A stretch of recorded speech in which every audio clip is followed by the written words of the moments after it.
The advice and opinions expressed by the host of Autism Live and her guests are meant solely as suggestion and should not be in any way construed as child-specific advice. The Center for Autism and Related Disorders advises working with a board-certified behavior analyst who has experience with autism before starting any intensive behavioral intervention. Any choices you make in determining your child's treatment are completely at your own discretion.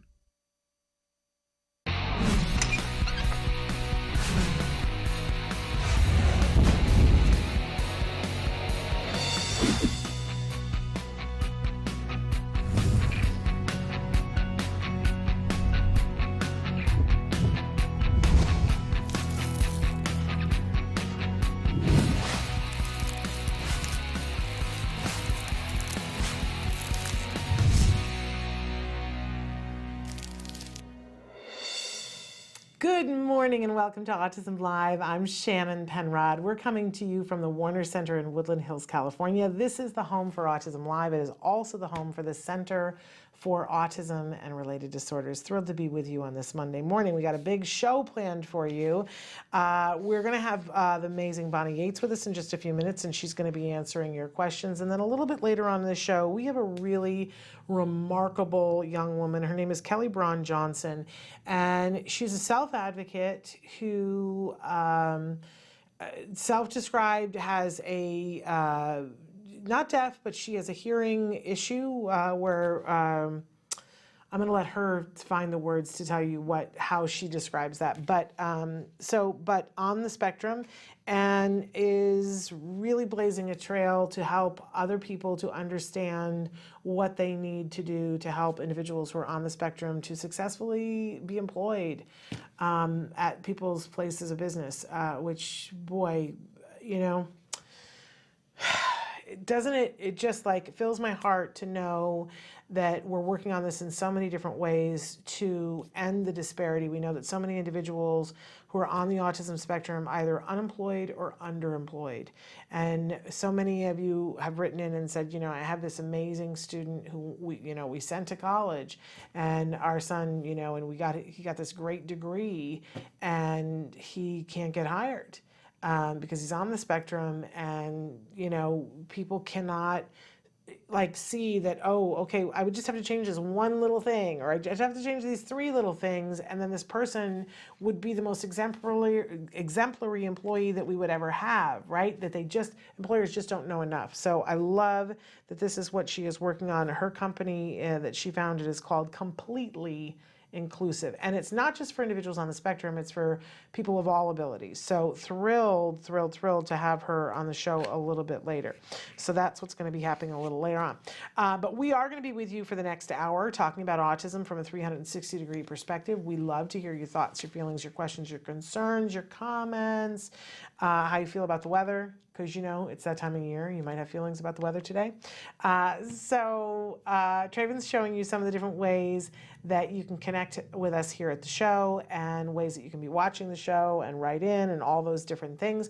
While he does that, I want to remind you that our homepage is autism-live.com. There is something called the live feature, which is at the bottom of the page. If you click on the little live, you can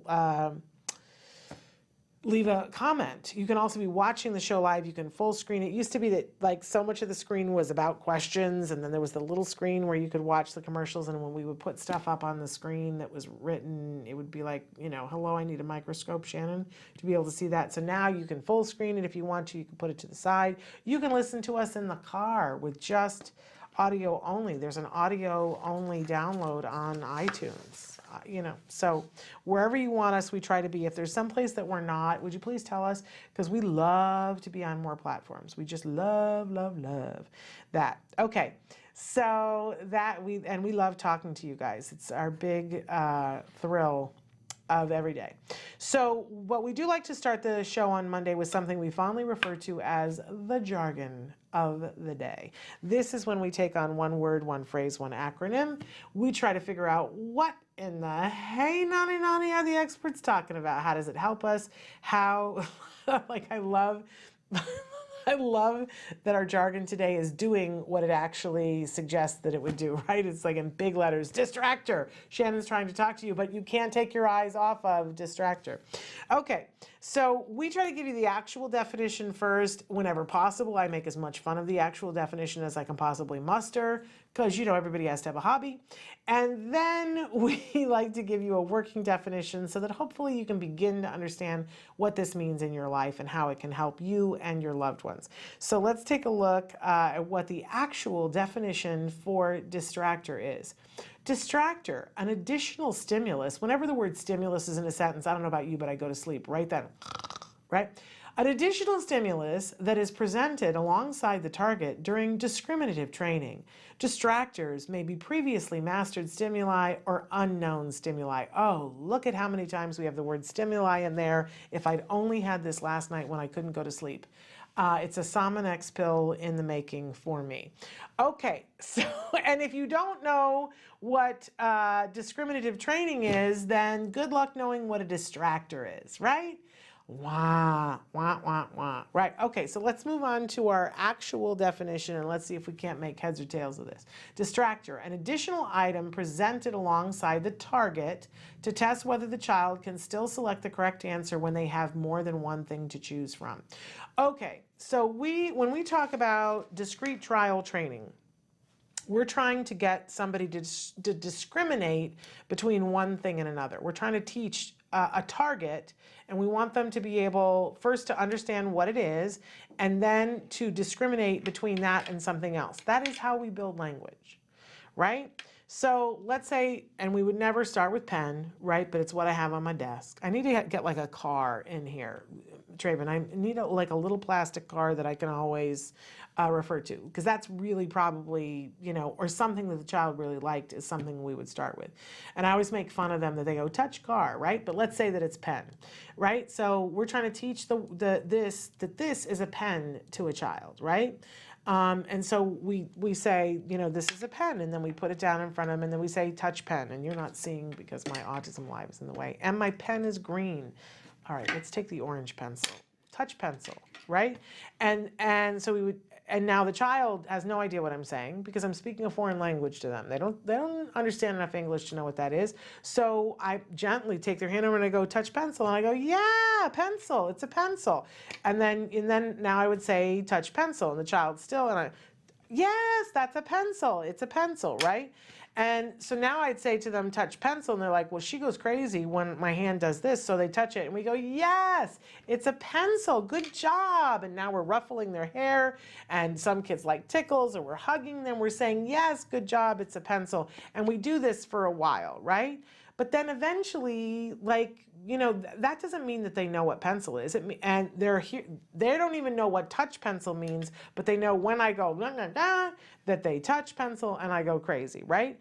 So eventually we need to move on to see if they can discriminate between a pencil and a remote control or something else, right? And they can know what a remote control is already or not. In the beginning, if we're teaching pencil, they don't know what a remote control is. But so I put the two things down now, and now I go touch pencil. Almost always the child is going to go for the remote, right? And we go no, and not a big deal. We don't go no. We just go no, and we don't do a big reaction at all, right? There's no yay that was happening before, but then we rearrange them and we go okay. Touch pencil, and now we might take them and touch, so now when there's the two things here, this is the pencil, this is not a pencil. Touch pencil, yes, right?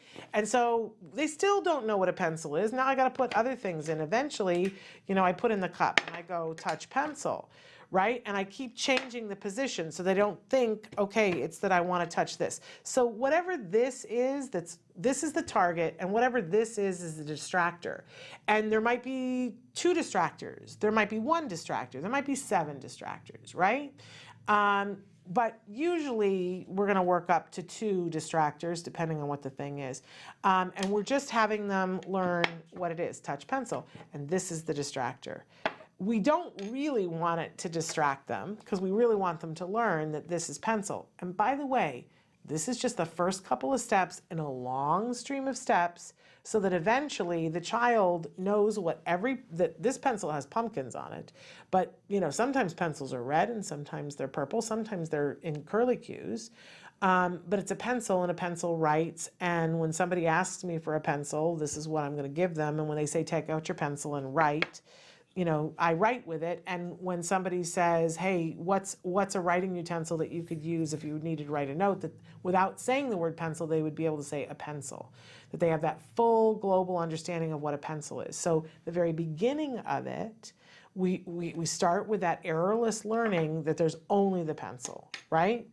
Boom, I can't get it wrong. And I'm going to help you to get the right answer, and then we're going to celebrate it. But eventually, I got to have distractors there so that you begin to discriminate, oh, this thing is associated with the word pencil. And this thing comes in many different sizes, shapes, and colors. It's still a pencil because it has different features to it. And we would talk about, well, usually there's an eraser, but not always. And usually it has a point, but not always. Usually it has lead, but not always, right? There's a lot of things to learn about a pencil. But the distractors help to show that you really know the difference between this and this. And there's much more about that, but that's what the distractor is. So they'll talk about a field of, that's the number of things in the field, including the target and the distractor.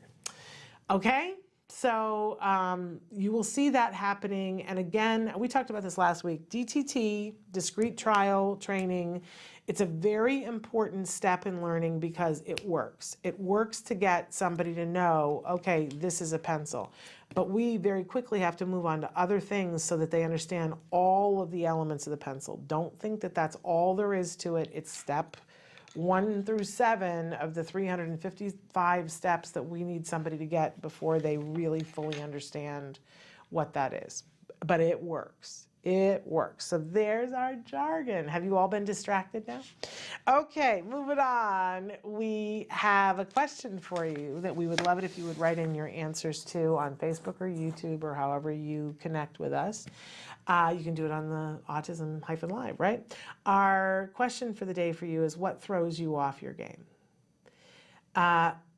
Honestly, think about this for a second. Like when I call, sometimes when you're chugging along and things are going, I call it being in the wind tunnel, where it's like, it's all happening and you're there and you're present and it's all working out, right? And then something happens, and I always call that getting your cape caught in the fan, your superhero cape caught in the fan, where it just like, yanks you back and it's like, oh, I can't quite do anything right. What's wrong, right? What throws you off your game? Sometimes for me, it's when people help me. I'm just going to be honest about this. My husband has a really hard time with this, that there are some things, this is where I don't have a diagnosis of being on the spectrum, and I don't have a diagnosis of sensory processing, but I probably should sign up to go get that one because I do have sensory issues. And sometimes it massively gets in the way of me. So if I'm being organized with something, and let's say I'm doing laundry and I've got my piles of laundry, I'm folding and I've got, this, that, and whatever. My husband will come in and he's so good and he'll be like, I'm going to help you. And over the years, we've been married for almost 18 years now. And it's like over the years, I've learned to just like breathe through that, right? Because I have a system and he's got his own system. And it used to be that I would be like, well, that's it, I'm done, I'm out. And I would leave the room and be like, well, then you do it. Because I had a system and you're doing it in a different way and I can't play, right? It's that severe with me, right? It throws me off my game. It's very hard for me to come in and like be doing something and have somebody come in and change it and then have to, like, I almost have to restart. Like that totally throws me off my game. And I've been trying to learn as a person, in my later 50s now, that I have to find a workaround for that because I can't just leave the room. I can't just, sometimes that happens at work and I can't just be like, well, then we can't do a show today, right? Right? Because I have to be flexible. And that reminds me of our kids, and that stuff throws them off. And when they get thrown off, they don't have the coping strategies that we have. And sometimes that's when we see the meltdown. Not just a tantrum, but a meltdown, because there's like more to it, right? And I always say, I don't know that the experts agree with me on this, but for me, what I've seen, and as a teacher and as a mom of an individual on the spectrum, and just being in the autism community, there's tantrums, right? Tantrum is I cannot get my way. I want my way and I want to get my way. And then there's meltdowns. And meltdowns are like, you could give me my way now and I'm still upset and I'm not going to be unupset for a while, right? That's meltdown. And for me with meltdown, there's always a sensory element. But sometimes inflexibilities are a sensory element. So in any case, think about that. What throws you off your game? And if you are a parent of an individual on the spectrum, you got to ask yourself, what throws them off their game? We have had the young man on the show before. So Tom Bowes, he calls himself the autistic genius, and he had a baby about a year ago. So I haven't seen as many videos out of him because you know how that happens when you have a baby. But he did some great videos, you guys, that you should check out on YouTube. And one of them was really kind of life-changing for me and my son. And he talked about, I think he calls it the 11-second rule, that when asking a person on the autism spectrum a question, that you need to pause longer than feels comfortable for you. So you ask them a question, and a lot of times they will not acknowledge that they heard you. And the control freak in me is like, hey, I just asked you a question, right? And he said it's like a computer that's running at a different speed because it's processing a lot of different things, and you hit the enter button and nothing happens. And so you hit the enter button again, and again, and what you just have done is slowed the computer down because now it has to process all of those requests. And he says for him and a lot of people on the autism spectrum, same thing. And boy, I had a conversation with my son about it, and what throws him off his game is if I ask him a question, and then I either ask another question or I ask the question again, because he's like one thing at a time. He's like, he'll say to me frequently, you just gave me 12 things. Now I have to process 12 things. Which one would you like first? And he's 16-year-old, very verbal now, and very able to communicate, But imagine a 3-year-old who's really having to process those 12 things and doesn't have the ability to go, hey, you just messed up, and you just asked me something unreasonable. And so, they throw something or throw a fit or just lay down. I don't know about you, but sometimes I want to lay down. When there's a line outside my desk of people who want to talk to me, and I'm like, I just want to lay down, right? But I have the words to say, you guys, I gotta slow up. I gotta take a break here. I will deal with you all, but it's gonna take me a few minutes. Everybody have some patience, right? 3-year-old doesn't have that. So think about that. What throws you off your game? I don't know why I was getting rid of that because we still have more. Okay, so we always have a topic of the week. See, I just got thrown off my game. Did you notice that? Okay, and our topic this week is having our eyes on the prize, right? What a great expression. And it's so easy sometimes to get lost in the minutia of the day and get into a pattern of, okay, well, today I got to get up and I got to take my child to speech, and then I got to take him to OT, and then I got to be back here to have, to start ABA, and I got to drop him off here, and I got to do that, and I got to get to the grocery store, and and it just becomes the list, right? And we lose track of what we're doing and why. It isn't just going to speech, and it isn't just going to OT, and it isn't just going to the center to get ABA.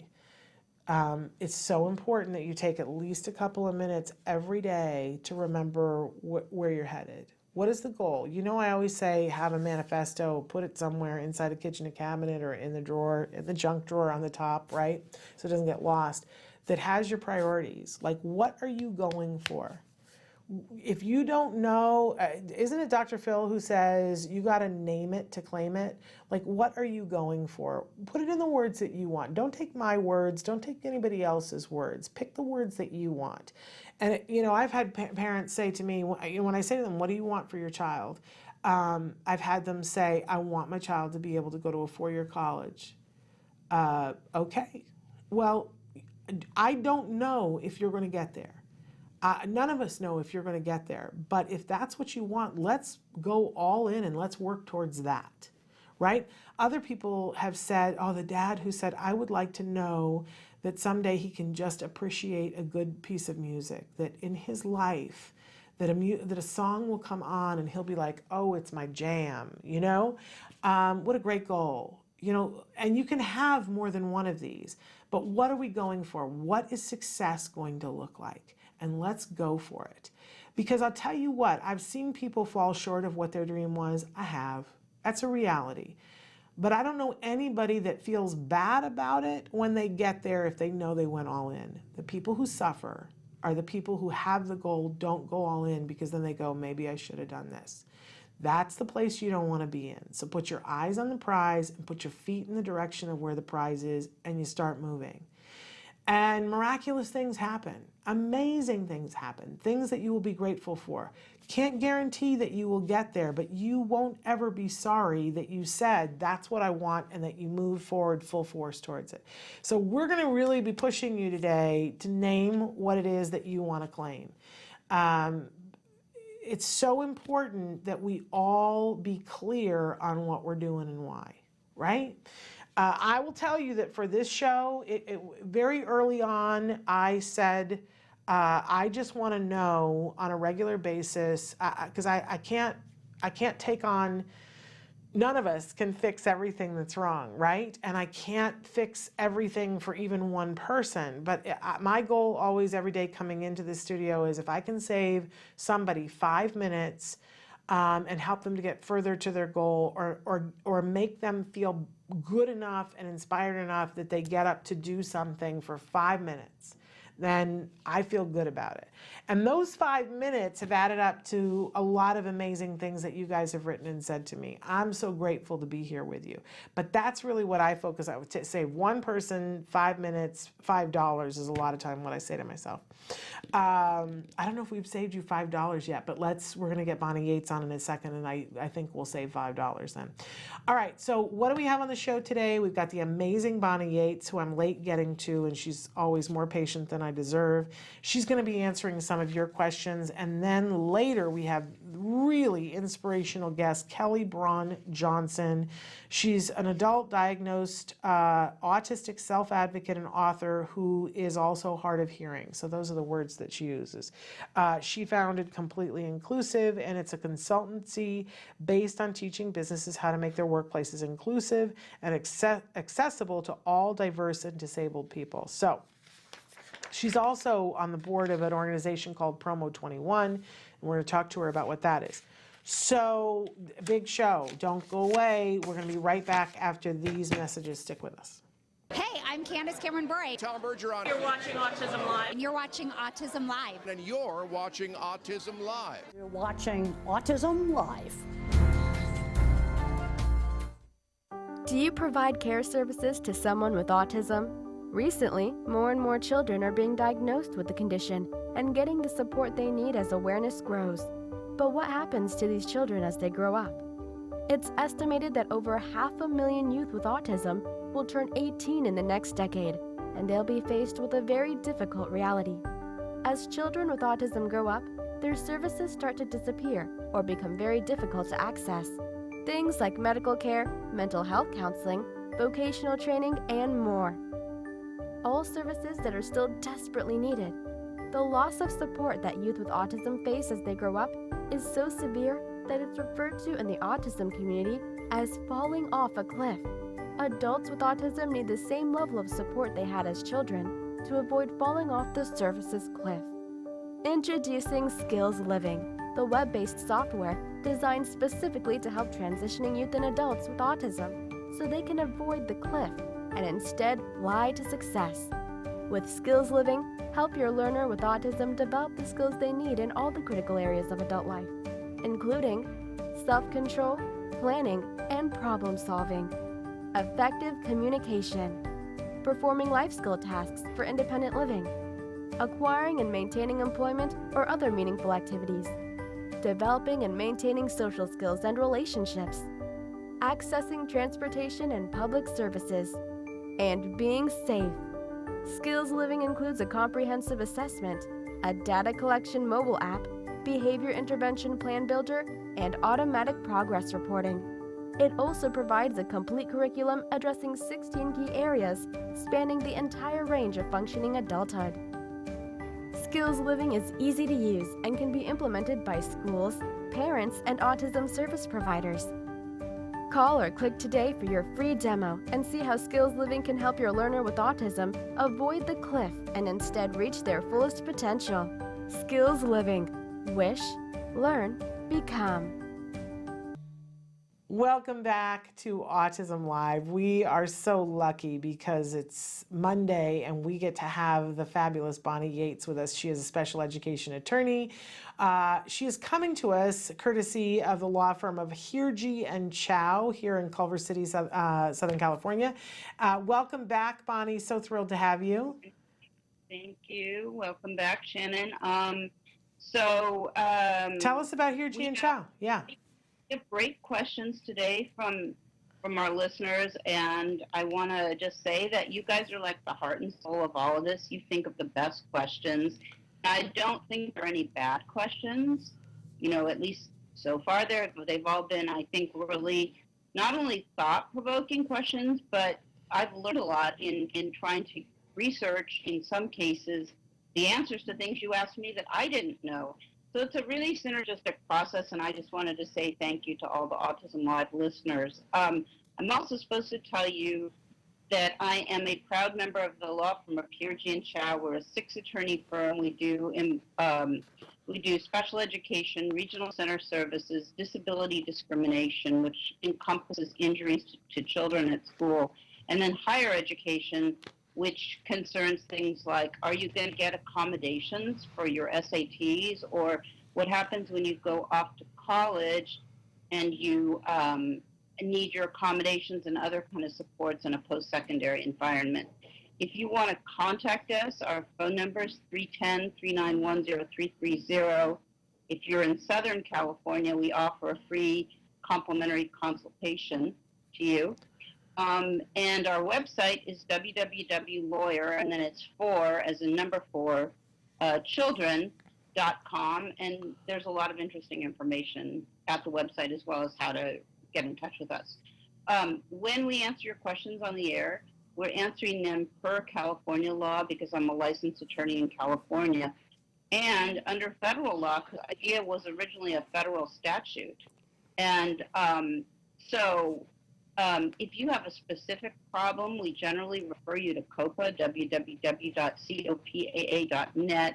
That's a multi-state directory of attorneys that do special education law, and they usually have an annual conference. The ones I've met at the annual conference seem really caring and committed, and so that's a good place to start. If you can't find what you need at COPA, and you're not in California, I'd refer you to your local bar association. If you are in Northern California and you need an attorney, I know some very fine attorneys in California, Northern, so you can reach out to our office and we'll connect you with those folks. Anyway, I think that's everything we had to say. Spectacular. Before actually getting to the questions. All right, I'm going to jump into the questions here.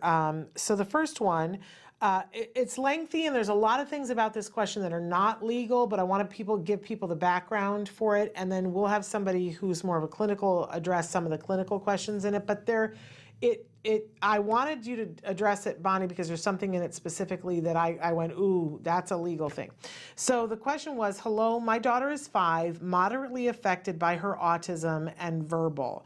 I had her end of the year meeting with her teacher pre-K who explained to me that she isn't struggling socially and there is only one child who will play with her. Apparently the kids say, we don't want to be her friend. And this has affected her anxiety tremendously. And she has been chewing holes in her shirts, the ends of her hair off, etc. I asked the teacher at the beginning of the year to monitor her social interactions as best she could and to let me know how she was. Up to this point, I have been told she's been doing well, when in fact, she has not. The school claims she's ineligible for an IEP because she doesn't need speech, according to them. I'm now scared to send her to kindergarten when the school keeps fighting me to help monitor her socially. Is it better to keep her in public school with bad social interactions or homeschool with little peer interaction until she's older? So some of that is more clinical in nature, but this whole thing about, I've heard this many times, more and more families are saying, my child has a diagnosis from a third party of autism, and the school is telling me they don't need an IEP because, and then it's fill in the blank. But a lot of times it's, well, they don't need speech, so they don't need anything at all. Is that legal, Bonnie?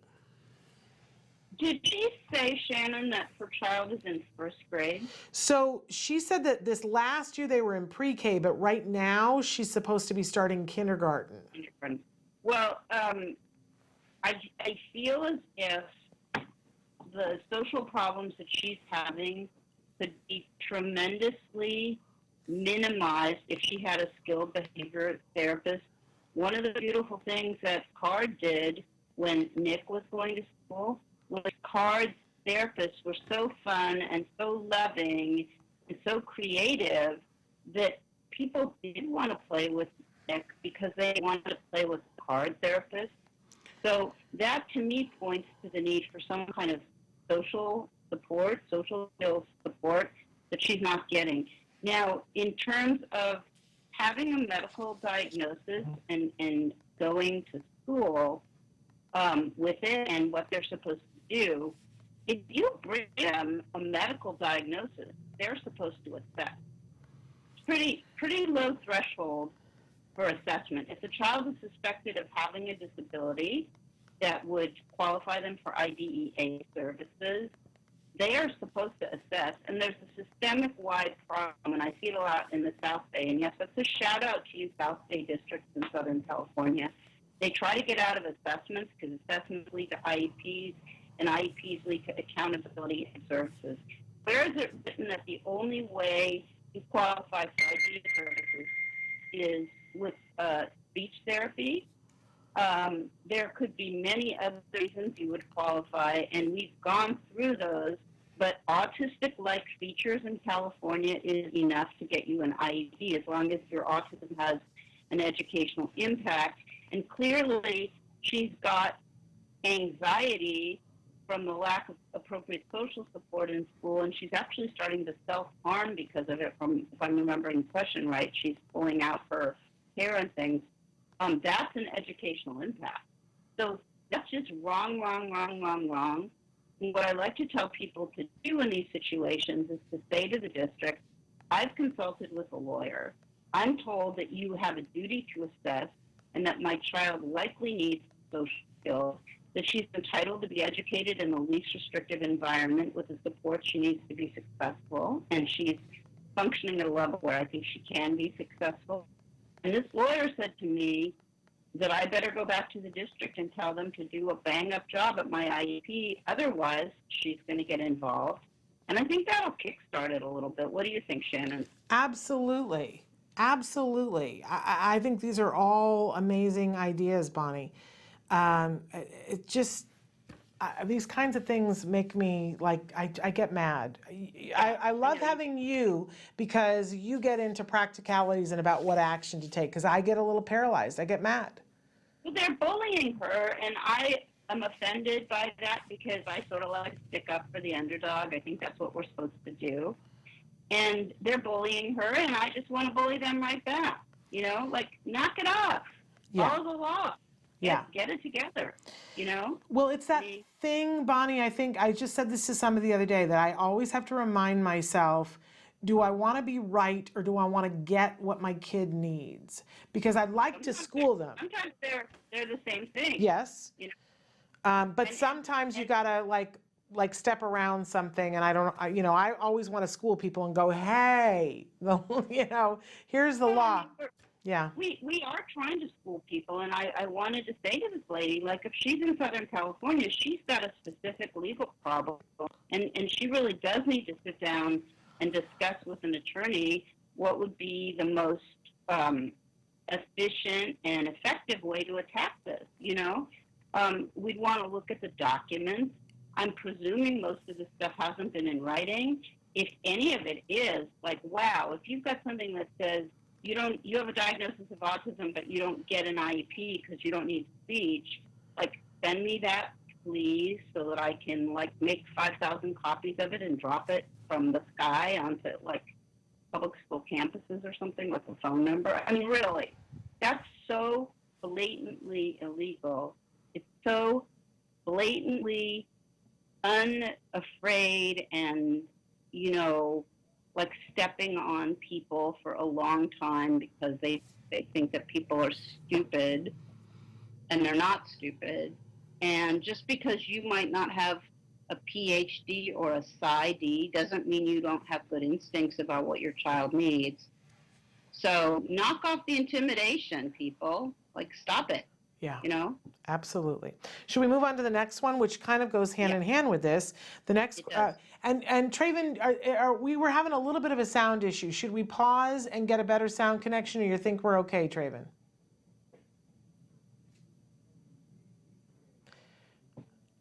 Let's take a break. Let's take a break, and we're going to come back with Bonnie because we're going to beef the sound up a little bit. So stick with us. All right.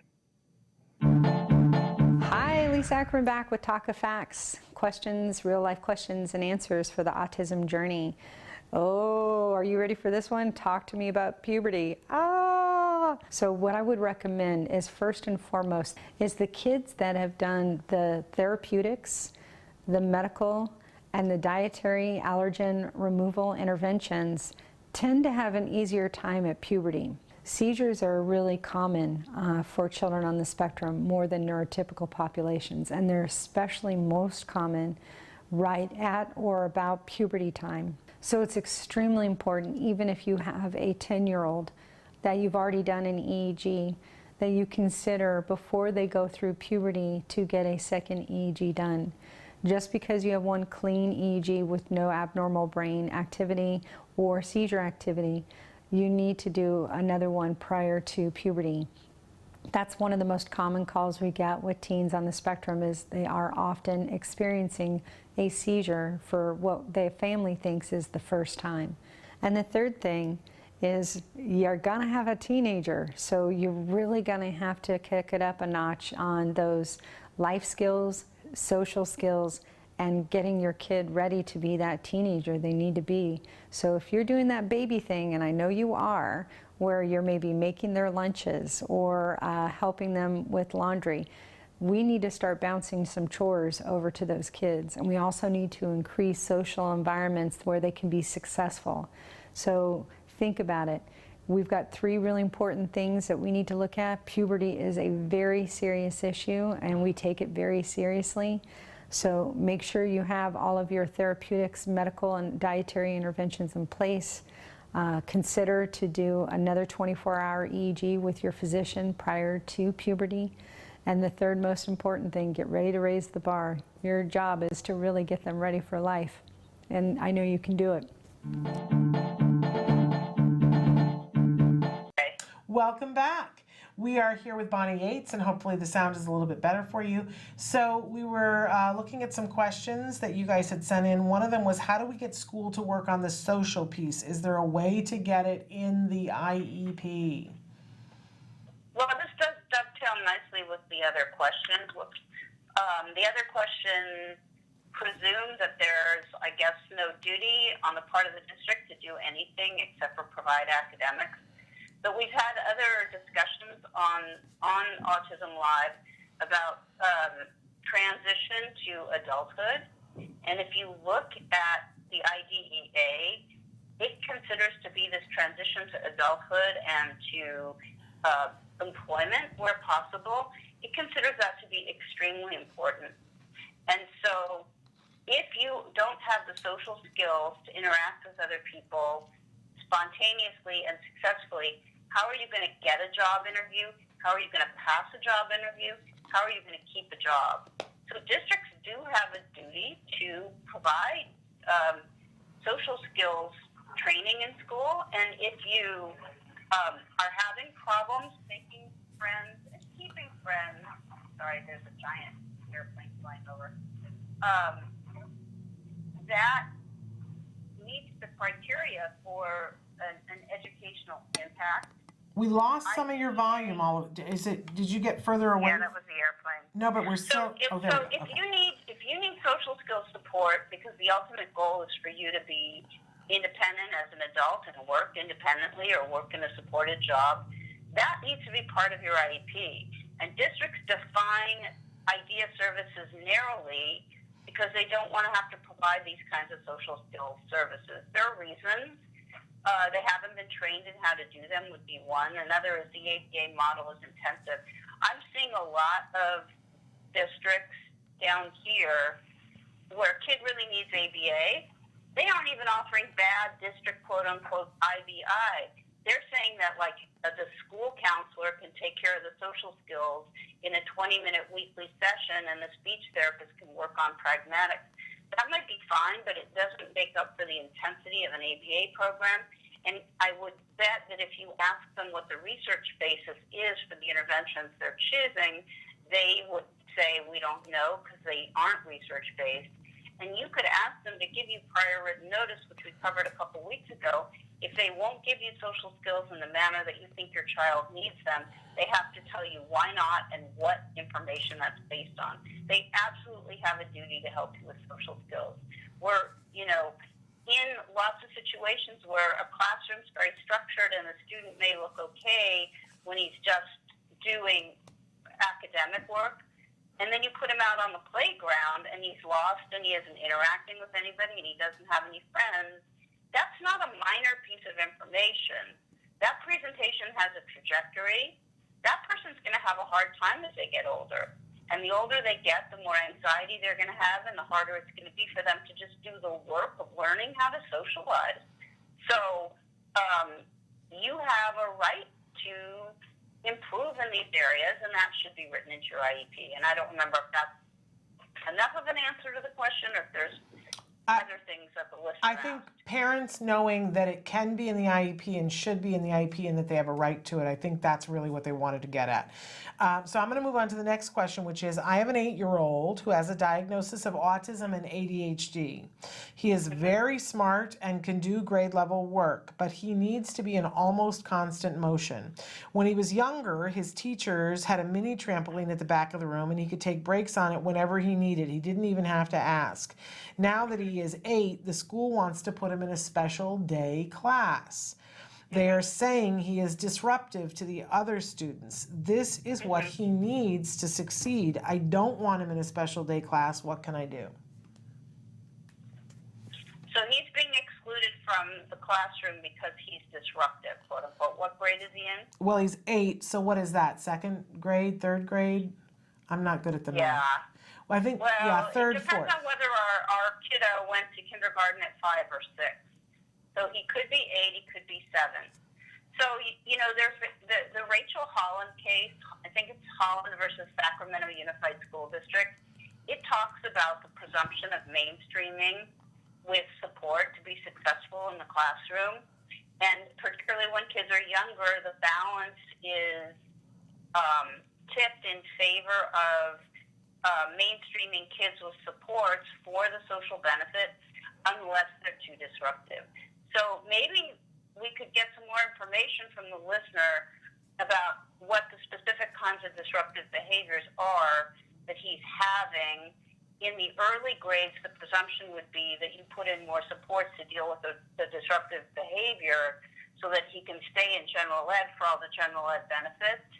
And we can talk again about the Rachel Holland case on the air. We talked about it some, but all your smart listeners should read the Rachel Holland case. I think it'll set them straight in terms of, unless the behaviors are just so pervasive and disruptive and can't be managed and couldn't be managed with a full-time skilled behavioral person in the classroom, for example, then you're not going to be able to move him just because it's inconvenient that you have behaviors you have to deal with.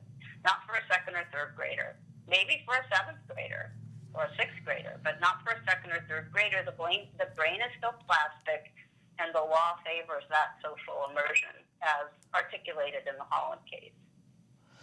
Okay, so moving on to our last question. I can't wait to your answer for this. Where can I find the actual wording in IDEA that says free, appropriate public education in the least restrictive environment, ... I want to know the actual wording of what comes next. I find it interesting that the internet is full of interpretations of what it says, but I can't find what it actually says.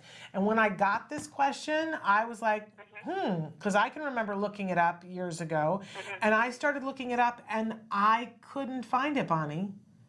Yeah, I thought this was a really beautiful question, and sometimes the simplest questions are among the most profound. And so if you write down 20 USC, U period, S period C, United States Code 1415, we talked about that the other day on the air when we were talking about the rules regarding private school reimbursement. If you just start at the top of 1415 and you read all the way down, you'll find that faith is discussed in there, and a lot of other interesting things are discussed in there as well. So you can Google this. You don't need a Westlaw subscription. 20 USC 1415. Okay, so I don't have to put United States Code in the middle, just 20 USC 14. 20 USC 1415. And your individual states will also have their own definition of faith. I believe in California, it's California Education Code 56,000, 56000. But the 1415 is really a good thing for all of us to familiarize ourselves with. And I go back to 1415 all the time because it's loaded full of, chock full of goodies. You know, there's a lot of stuff in there. Check it out. But Bonnie, is it the actual wording from IDEA or is it a discussion of it? It is the actual wording that says that the district has a duty to provide a free, appropriate public education. Wonderful. All right. So unfortunately, that's like our time, and we had other things that you wanted to talk about. But I guess we're going to have to put a pin. I always have things I want to talk about. I want to talk to you about making a government claim in California. So we'll pick up with that next week. Okay. All right. We will hang on to that idea. Bonnie, we appreciate you for being here. I'm going to ask, we're going to go to break, but Bonnie, I need for you to stay on the phone for a minute. You don't have to stay on Skype. I'm not going anywhere. Okay. All right. So thank you. Are we done? No disclaimer? No. Oh, we should. No, we should talk about Hirji and Chow really quick. Where can they find you? If anything that you listened to in the last few minutes suggests that you need more information and you're in Southern California, you can call us. Hirji and Chow, 310-391-0330. If you're somewhere else, we'll try to get you a referral to somebody in California. Otherwise, check it out on copa.net, www.lawyerforchildren.com. Everybody have a great weekend when you get there. Thank you. All right. Thank you so much. We're going to go to break, you guys, but we'll be right back. We've got a really amazing guest, really inspirational young woman, Kelly Bron Johnson, adult diagnosed autistic self-advocate and author, who's also hard of hearing, and she found it completely inclusive. You're not going to want to miss this. Stick with us. Back after this.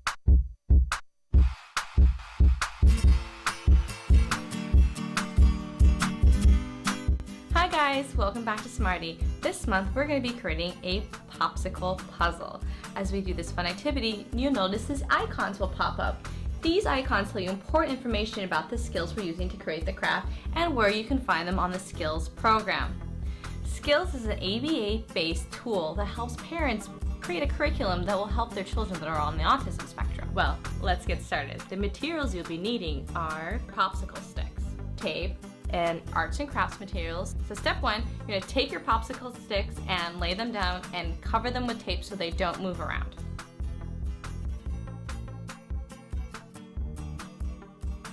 Now that my popsicle sticks have been secured with tape, here comes the fun part.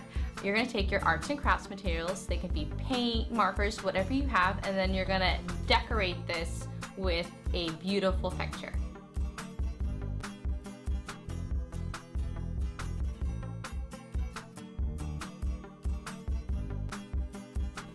This is the beautiful picture that I made. Now what I'm going to do is remove the tape.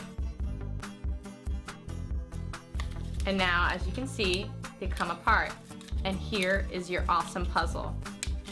Now, the fun part is trying to assemble the picture that you just made now that it's all been separated. I hope you enjoyed this activity with me. Until next time, guys, craft on! To find more about Skills and to access all of the lessons you saw in today's Smarty, visit skillsforautism.com and click on the parent icon. Skills, the online autism solution. I promised you that we were going to finish out today's show with a really inspirational young woman. Joining us via Skype right now is Kelly Bron Johnson. She is an adult diagnosed autistic self-advocate and author. She is also hard of hearing. She founded Completely Inclusive, a consultancy based on teaching businesses how to make their workplaces inclusive and accessible to all diverse and disabled people. She's also the board secretary of Promo 21, a nonprofit print shop that hires autistic or individuals with different abilities exclusively. And maybe you need to correct what I just said, I'm not sure. And the board director at Autism Canada, Canada's national autism organization, and we're very thrilled and excited to have her joining us from Canada. So Kelly, first of all, thank you for being here. And I want to start by saying, you know, how important inclusion is to us here at Autism Live. And as soon as we started this interview, I was like, I should have asked you beforehand because you have a hearing issue, and I want to make sure that everything works right. And I think a lot of times ableist thinking gets in the way of a lot of other stuff, and I think you deal with that on a regular basis. So I hope that before we're done, you'll give us some ideas at Autism Live about what we need to be doing to be more inclusive. Excellent. Okay. So in any case, thank you and welcome. And why don't you tell our viewers a little bit about you and what mission you are on, because you are very inspirational. Thank you. Well, I mean, my journey started with a late diagnosis. I grew up not knowing what was different. I was the weird kid. I was the quirky kid. And I did very well in school. As long as I had the structure of school and I was obedient, I knew how to follow the rules. So teachers kind of said, you know, she's kind of withdrawn. She doesn't talk very much. She's very quiet. But she's getting good marks, so we'll leave her be. So nobody really signaled anything.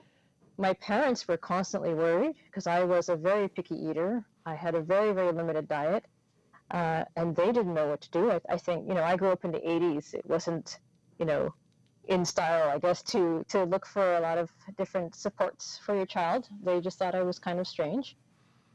And at the same time, too, even now, it's hard for women to get diagnosed. It's not something that is that medical professionals really look for as the first, you know, the first step when they're looking at somebody who has different challenges. So I didn't get diagnosed until my son was diagnosed. He was about 2.5. And then I started to see a lot of similarities. I said, well, this is more than just us being related. And I sought diagnosis, and that was a huge relief for me, because finally I didn't feel broken. I didn't feel wrong anymore. I just realized that I was different. And then I was able to advocate for myself and what I needed and get the proper supports in order to really succeed in life. Well, and I thank you for telling us that, and so honestly, because first of all, there are a lot of adults that are out there that I know are wondering if they are also on the spectrum. They write into us a lot. A lot of them have a very hard time getting a diagnosis or figuring out who to go to get a diagnosis, because not everyone diagnoses adults. And unfortunately, there have been people who have gone to seek out a diagnosis, and the professional poo-pooed them and did not listen to what they were actually saying, which is so frustrating. And many others have written to us and said, is it something I should pursue? Is it worthwhile to pursue it? And I think just hearing what you said about, you know, that self-acceptance piece of understanding, of having a deep understanding that there's nothing wrong with you, that you are not broken, man, you know, I can't imagine how worthwhile that would be, and how that must help you as a parent to be able to then help your child. For sure. I mean, he presents differently from me. We're not identical, but I'm able to understand, I believe, a lot of the sensory issues. And we talk through a lot. There's a lot of talking, a lot of dialogue, a lot of you know, this is how your brain works. And being able to give him that identity and learn for him to self-advocate is, to me, honestly, the most important thing. So we talk about differences, and we talk about the kind of challenges that he has, and how some things might be more difficult for him, and they might be super easy for me or for other people that he knows. And some things might be easy for him, but that's not the case for other people. And so together we're able to kind of build empathy for other people as well, and to understand that not everybody has the same perspective. And I think that will really help him a lot in life in general. It's a remarkable thing.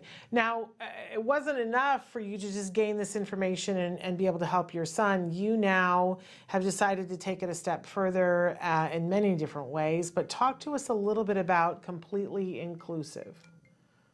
So that was started, well, it's actually an interesting story. That was started actually when I was doing some work with Autism Canada, and we went to Parliament to speak to the government about different issues that were happening with autistic adults. And I came home from that visit, and I spoke to my son. At the time, he was 8, and I said, you know, what I did today is to kind of help you, so that when you're an adult, you'll be able to hopefully get a job easily and be integrated into the workplace. And I'm trying to kind of forge that path to make it easier for you than it was for me. And, you know, he was 8 at the time. He says, well, Mom, you've got 10 years. I'll be 18. That's fine. You've got 10 years to do this. And when he said that, I was like, well, actually, you know what? Maybe he's right. You know, the audacity of a child to say, you know, you've got 10 years. That's not so bad. What's the problem, Right. Mom? You can get it done in 10. Yeah, no problem. So I said, you know what? Okay, let's go for it. Challenge on. Pretty much. So I said, you know, I'm going to start this company. I'm going to start consulting. I'm going to start working with companies and see if we can change company culture to be more inclusive.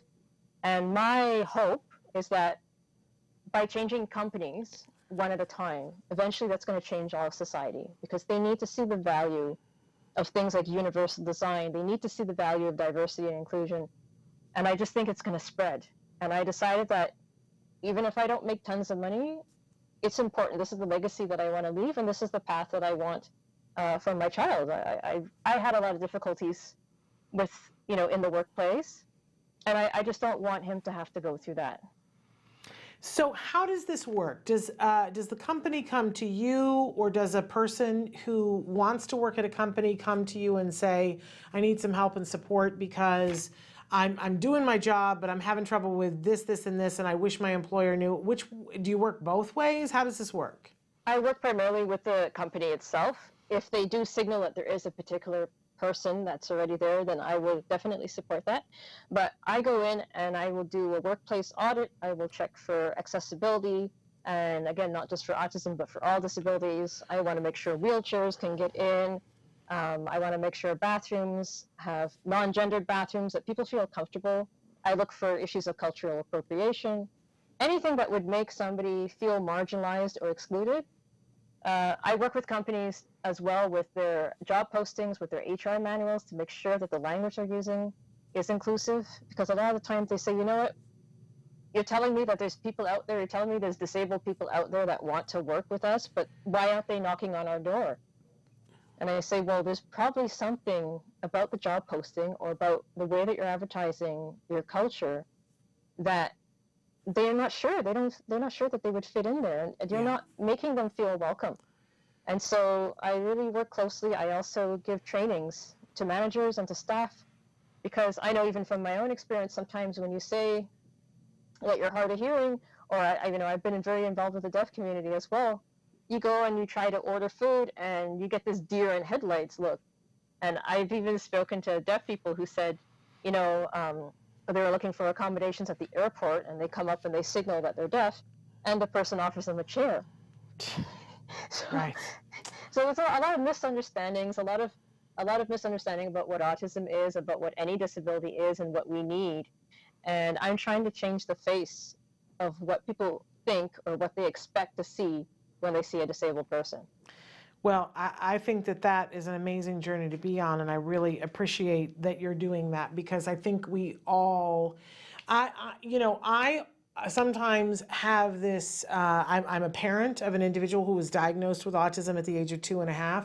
I am a daughter of a woman who had some profound physical challenges and often was in a wheelchair as I was growing up. So I tend to think that my mind is a little bit more open to things until I hit a wall and realize, okay, that was me just not thinking it through. And it's always very humbling, and I feel like, oh, even as we were starting this, and I was like, oh, I don't know the level of your hearing, but I was like, why did we not have a conversation with you? Clearly it's working, but I started by saying, talk to us about, because I will be honest with you, for the second time in a week, we had a guest who 2 weeks ago was that I really wanted to have on the show, with a group of people who opted to not be on the show. And I found out later it's because she's deaf and reads lips, and she was concerned about whether it was going to work for her. And I was like, I would have made any accommodation. But it's wrong of me to assume that somebody would know that. So what could we be doing here on the show if we have someone who's deaf or hard of hearing? What would be the accommodation that we could make to do an interview in this sort of a format easier for them? I think in my case, I can see your lips when the video is back on you, and that's fine. I think the option, if that's a possibility, is to have a live interpretation. And I don't know exactly how that would work in the US. I know that here we do get 90 minutes for free.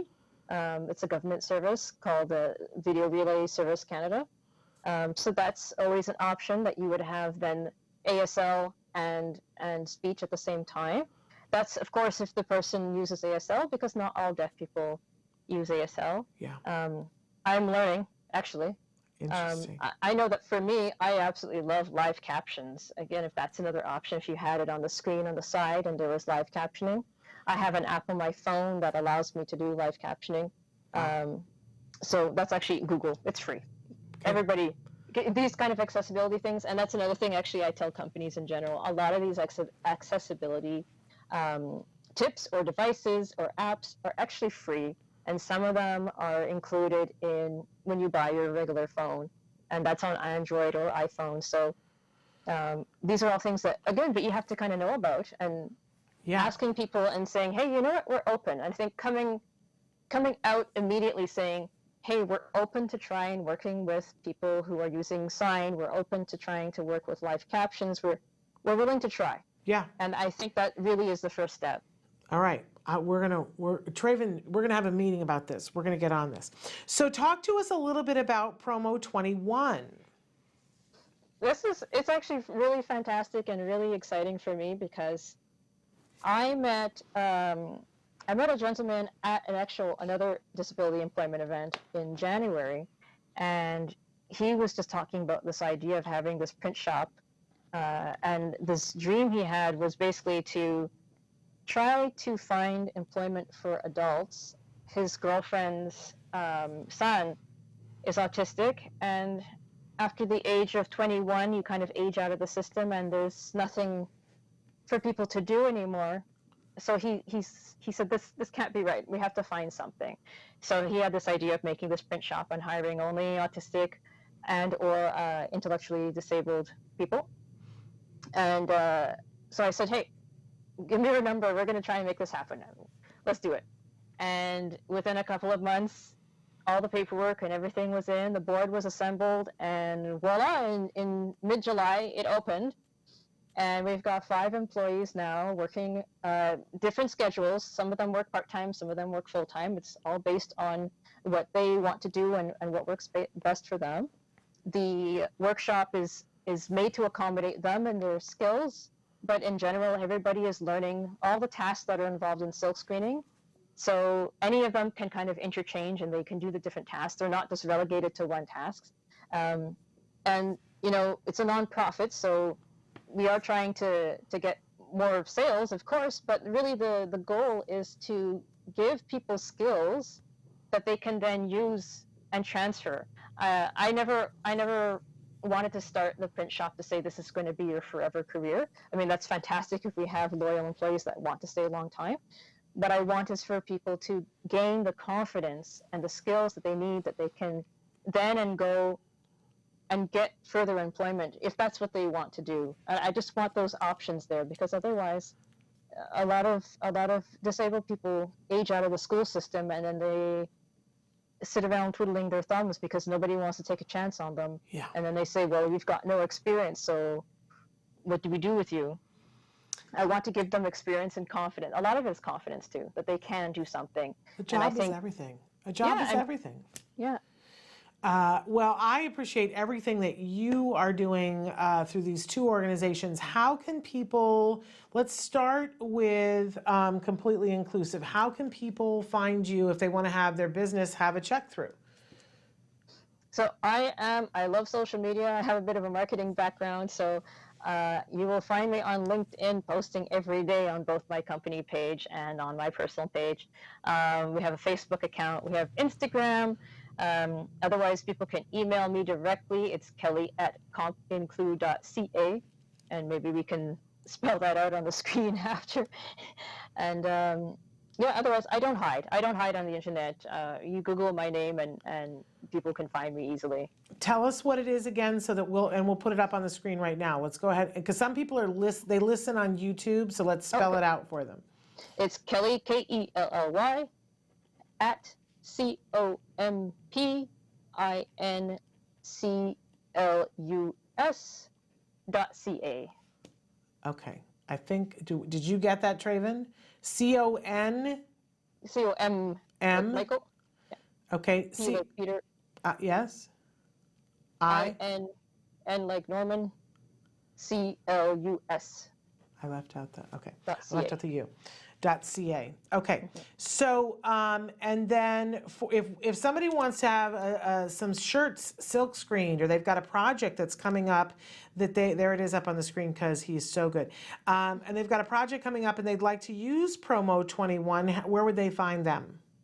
Promo 21 also has a website. It's promo21.org, and there's a LinkedIn page as well. Or you can contact me and I will put you right in touch with Martin Gould. He is the general director. Okay, you guys, put your money where your mouth is. If you need some shirts silk screened, that's the place to go.